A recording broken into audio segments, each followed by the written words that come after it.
el tema hoy es ¿quién soy y qué quiere Dios de mí? Sí, es un tema eh, que parece ser moderno, pero que en realidad es un tema que ha sido la pregunta de muchas personas a lo largo de todos los siglos y de toda la historia del mundo, porque normalmente hablando de identidad y de propósito, desde el principio Dios siempre ha tenido claro que el ser humano pueda tener una identidad, pueda tener un propósito por el cual Él ha permitido que esa persona nazca.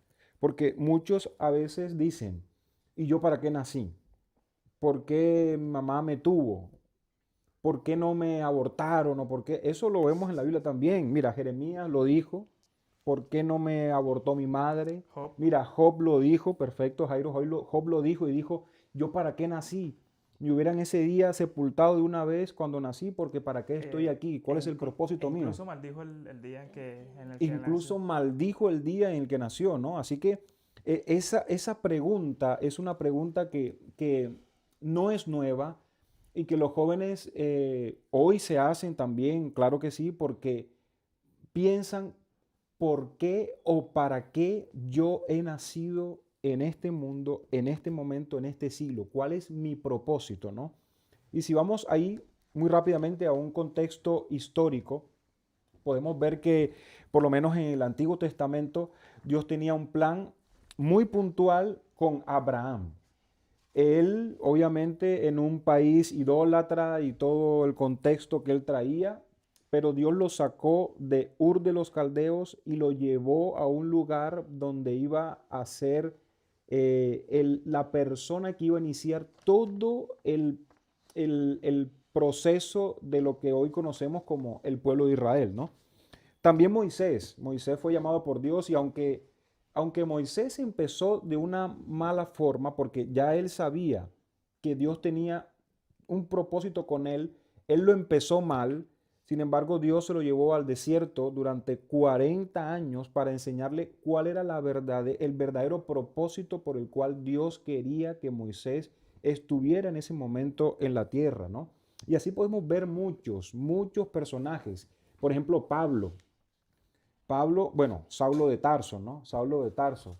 Él iba a perseguir a los cristianos y se montó en su película, por así decirlo, y iba rumbo aquí a darle cuchillo y espada a todo el mundo y a meter en la cárcel al que fuera, ¿no?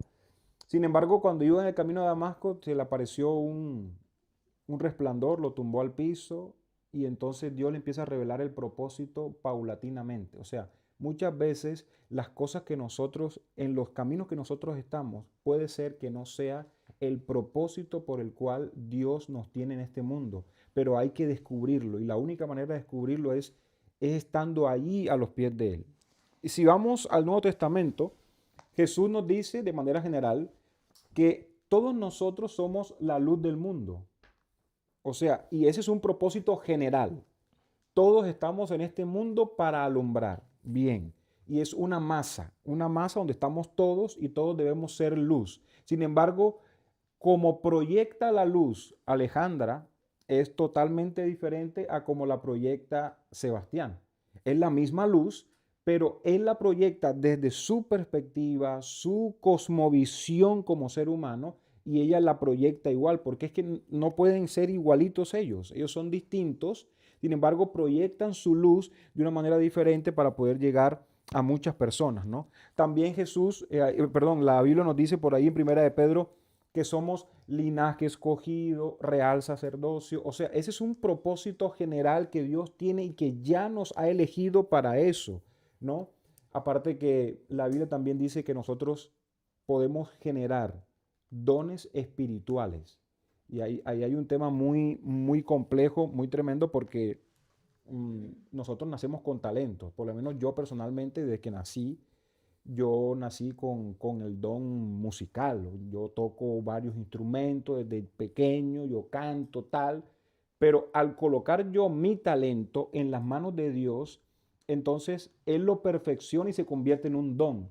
Pero hay veces que yo nazco de manera natural y no traigo algo y de repente en el trasegar de la vida cristiana, Dios me implanta a mí un don espiritual y hay una lista ahí en 1 Corintios 12 impresionante acerca de los dones espirituales. Si vamos un poco a la historia adventista, Elena de White tenía 17 años cuando recibió su primer llamado. Es decir, era una jovencita, quizás menor que muchos de los que estamos aquí. James White, que fue su esposo, empezó a predicar a los 21 años. No sé si aquí hay alguien que tenga 21 años, yo creo que no. No. Pero 21 años, era un jovencito, o sea, y había muchos más, otro tenía 17, John Loughborough, había muchas personas. Así que Dios siempre ha pensado en los jóvenes para poder hacer una labor especial. O sea, hay una frase muy bonita que me gusta de un libro que dice que con semejante ejército de obreros jóvenes, la obra del mundo se terminaría así, rapidísimo. Y eso es algo muy especial porque Dios siempre piensa en ellos, ¿no? Así que tenemos una gran responsabilidad allí que hacer, ¿no? Pastor, pues así teniendo en cuenta todo, pues el hecho de, por lo menos de Moisés, tenemos también a José, que fue gobernador de Egipto, vendido por sus hermanos. Pero hoy en día, pues como tenemos una sociedad más pública, digámoslo así, Sí. porque tenemos las redes sociales, el internet y demás, muchas veces nos dejamos llevar por lo que vemos, Ya. por no decir que siempre. O sea, manejando ese margen de esa media estadística, ¿cómo un joven podría saber qué quiere Dios para él y cómo conocería a Dios? O sea, como en qué se debe, o sea, vamos a ponerlo en que es cero cristiano, ¿sí? Como la mayoría de jóvenes que hay hoy en Sí. día. Entonces, ¿cómo un muchacho, un joven de estos se puede acercar a Cristo siendo cero conocedor? Digamos que vamos a ponerlo en el hecho de que no cree en absolutamente la Nada de fe. Dios, sí. Sí. ¿Cómo se manejaría? ¿Cómo podríamos llegarle a un joven de estos?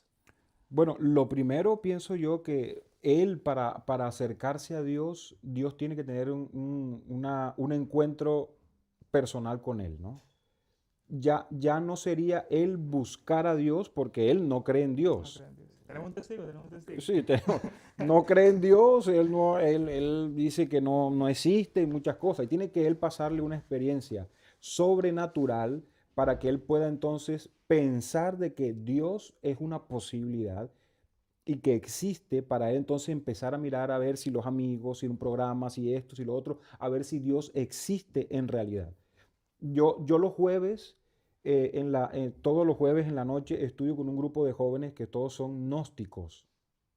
Ellos vienen de esa parte, de la gnosis, de tal, y tienen un asunto bien tremendo, pero de alguna manera Dios se les ha presentado en su vida por una persona, por un folleto, por una enfermedad, por un accidente, por cualquier cosa, y ellos han abierto la posibilidad de que de pronto Dios sí es real y empiezan a buscarlo y hoy estamos todos los jueves reunidos en un grupo por Zoom allí, son de Argentina, de Ecuador, de Bolivia, de Colombia, de Europa, varios países, o sea, hay un grupo bien grande allí de jóvenes que quieren y tienen una sed de conocer a Dios porque algo les pasó en su vida que les ha abierto la posibilidad de que ese ser sí existe, ¿no? Esa es una de las grandes posibilidades que hay. La otra es nosotros. Nosotros aquí